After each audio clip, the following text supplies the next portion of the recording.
Welcome to News 53. Today's headlines.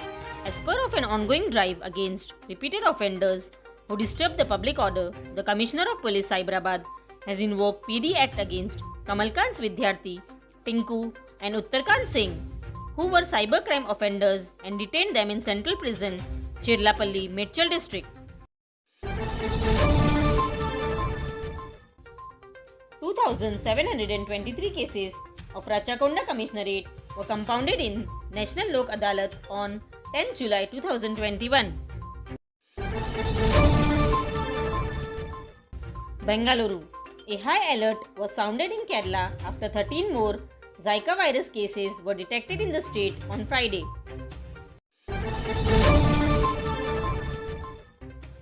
Porcupine found in one school at Suleiman Nagar.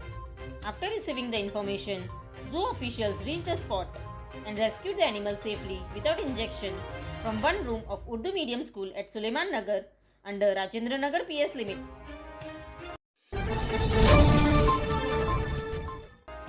On Saturday, inauguration of 220 by 33 kV substation at Government Press Road, Akbarbagh, Malakpet constituency. Project cost Rs 89 crore.